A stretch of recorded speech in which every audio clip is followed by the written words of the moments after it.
Welcome back to CS 107. This is week 11. We'll be focusing on building apps with lists. So in this video, we'll do a review of the intro to lists work that we did last week. There'll be an overview of the apps that you'll be building here in week 11. And I want to preview a new homework platform we're going to be using. It'll be from code.org, but we'll be using, do some activities from their CS Principles curriculum. Our corny joke of the week: what do you call shoes made of banana peels?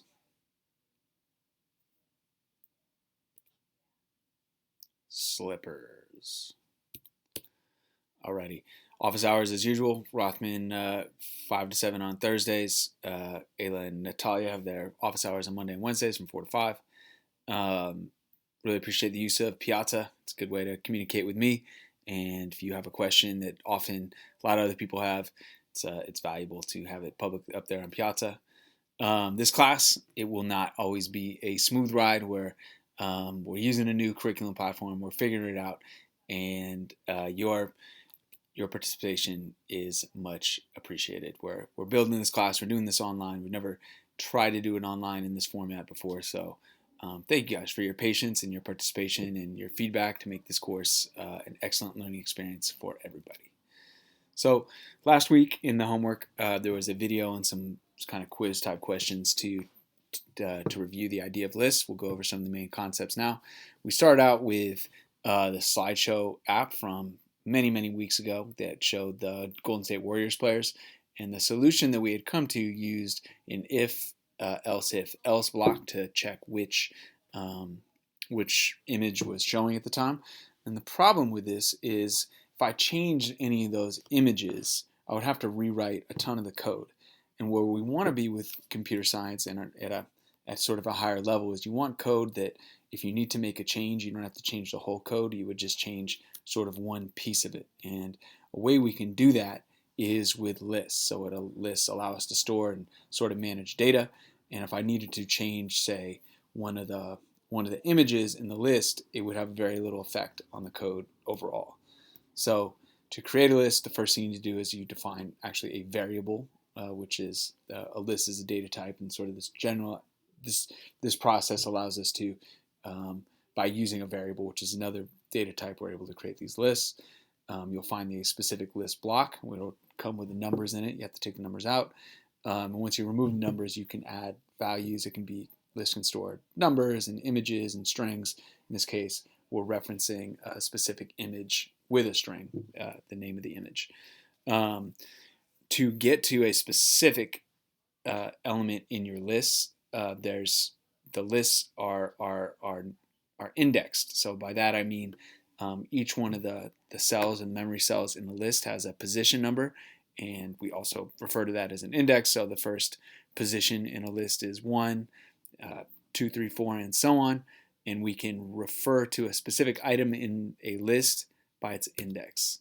So if we're trying to get a specific item, we use this block. It's the get block. You would pull out the sort of generic list AB block there, and you would insert the variable or the variable name, which is which access your list. And if we wanted to, for example, get to the Curry image, obviously the Curry image is at the picture list at position 1. But it's really inefficient to try to navigate through a list that way. And that's because you would need an event for every item in the list. What's much more efficient is to use a variable, which is going to be set to the value of the index position that you want. So always initialize the index variable to 1, but when we iterate or change the value of the index variable, it allows us to access different parts of our lists. So a better solution to navigating through the list would be, for example, when the next button is clicked, we would increase the value of the index by 1, and then we would set the picture to the list at the new index position. So what that might look like is if you're at index 1 and your picture list is Curry at 1, your image property will show Curry. But if you click the button and now you're at index position 2, the image should show Klay Thompson. Alrighty. So a common bug is when the index value exceeds the item stored in the list. That'll throw an error and shut down your app. And the way to get around that is to make sure, you got to check to make sure your index is not at a higher value than the value of your list. We've used conditionals to do that in the past, but we would have to know the exact length of the list in order to use the conditional. And there's a specific block that's built in, some length of list block, and it will set your, it will allow you to use that specific value that is the length of the list. And this is another example where instead of like going back and like fixing the code and being like, oh, now your list is 3 or 5 or 7 or 50 items long, you could just use one block that'll work under any condition. One last concept with lists that will come up this week is the idea of a synchronized list. So you want two lists to be able to move in tandem. So one might be an image list and one might be a list of names of players, for example. And you can do that, and you do not need to create an additional index variable. So you can do it with the same one. Here's an example here where when the index variable changes value, the image for a picture goes to the next index value, and the name list, as long as they're synchronized, also goes up, and it should work well where you have the image with the correct label below it. Alrighty, let's talk about the apps this week. The first one you're going to build is the Magic 8 Ball. You're probably familiar with the Magic 8 Ball. This one is a really simple app. You're going to build a very simple user interface with an image component, directions label, answer button, and a sound. Do some pretty basic programming with it. You'll have to build a list of possible answers, and when the answer button is clicked, you go set the answer label to a random item. The key is this random item block that you'll find under the list menu, and that should play a sound. There's two pretty basic challenges. Add your own responses. Pull out a text-to-speech block to have your app speak the answer rather than just showing it, in addition to showing it in the label. And I believe the accelerometer works in Thunkable, and so some extra credit work would be to add an accelerometer component, and when you shake your phone or device, have it then speak the answer, same as your traditional Magic 8 Ball. Alrighty, the second app is a little more complicated. It's the Tourist app, and I'm going to tell you this a couple times. There's some challenges in it, and the solution, the logic of this app is almost exactly the same as the app that I showed you in the intro to lists. So the way that I navigated through, or I set it up to navigate through the slideshow app, is basically the exact same thing for the challenges that you'll have to work out in the Tourist app. So in this one, there's a series of images for famous places in the Bay Area. What I want you to do is create a list of those images so you can access the image and reset the picture on your image. Think about how you're going to select a different item in a list. You'll be using an index position. This is a bit repetitive, but I'll go through it. So you have these three images. They can be accessed through their index position. You'll create an index variable in order to access each individual image, and you'll set it up so when the next button is clicked, you should be able to go to that image list at the new index value. And keep in mind that when the image changes, or rather the index changes, it'll change. It'll move through the image list. Pretty straightforward. So the first thing you'll be doing is building a user interface with a next button. There's an additional thing is I added an index label. I think this is one of my own hacks, is to always have an index label to show the value of the index, because if there's a bug in your program, you can track it pretty easily by knowing, like having it very explicit what the index value is. So I added that index label. It's one of my own personal hacks for this type of thing. You'll run into this problem of what happens when you keep clicking the next button. You'll have to resolve that problem, like figuring out how to loop through the list. So when you get to the last image in the list, how would you go back to the first image? I think I've explained that logic. You'll be going back from the Golden Gate Bridge to Coit Tower. So how do you get it to check what the value of the index is, so that you can make sure that it doesn't go longer than the actual image list? You'll be using this length of list block. We've talked about this. So you'll program that.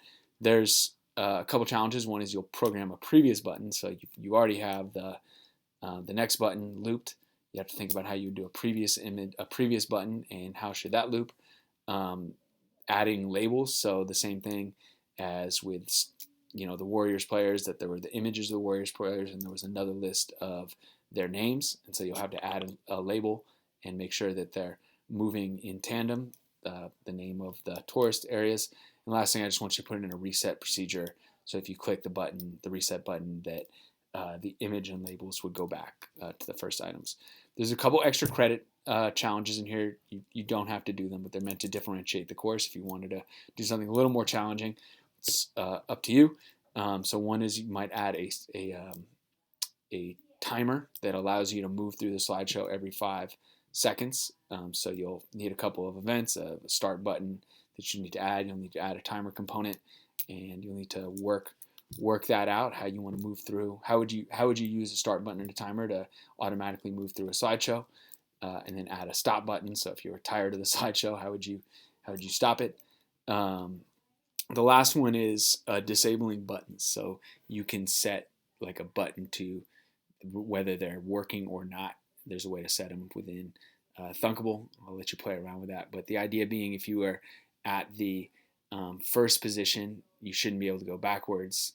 And if you're in the last position in the list, you should not be able to continue going forward. So you would sort of be disabling the looping feature, and you would just be moving 1, 2, 3 or 3, 2, 1, and see if you can figure out how to do that. Alrighty.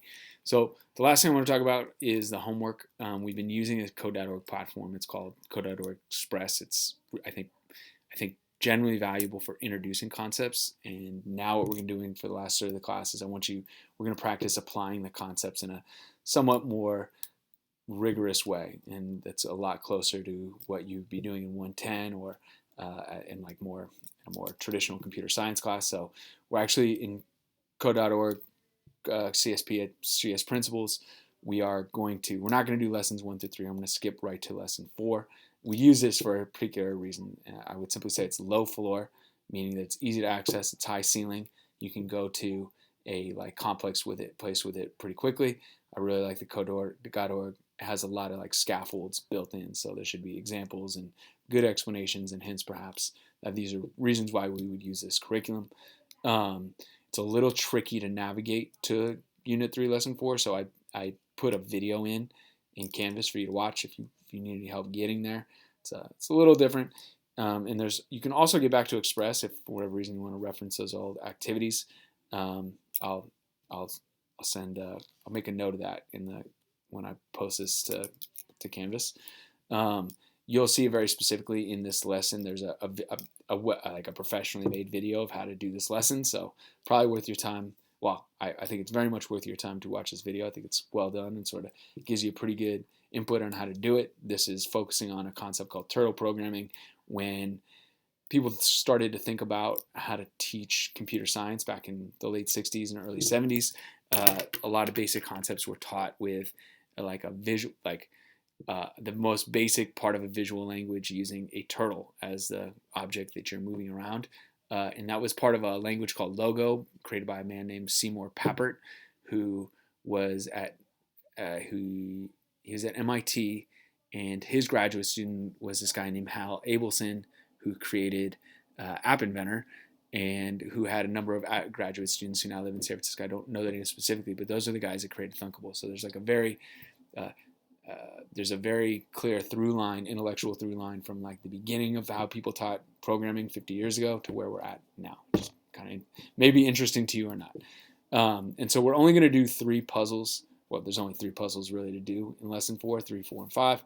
You're going to have the option of writing out the commands in text, or you can continue to use the blocks. If you're planning on moving on 110, I would suggest you challenge yourself to write it out in text. If you've had enough computer science for a while, totally fine to use the blocks. But another thing I like about code.org, it's flexible that way. So just to wrap up here, 2 apps you're building this week are the Magic 8 Ball and the Slideshow. And you will move on to some new code.org stuff, and as well as doing the survey. I haven't figured out if we're going to give each other feedback on the creative game apps yet. If you did end up doing a creative game app, kudos to you. If you used Pong, totally fine. I'll simply say we essentially broke Thunkable. We came up with an application for Thunkable that was more complex than the program was ready for, and kind kind of had to find that out the hard way. We had to figure it out just by doing it and getting to that point. So thank you guys for your patience in working out. We have learned a lot more about what is and is not viable and thunkable. You guys did an awesome job of working through it, even with the constraints and the bugs that popped up for us. So I will circle back on whether we'll give each other, like actively give each other feedback on those. But it's all good. And thank you guys for your work. Have a great week.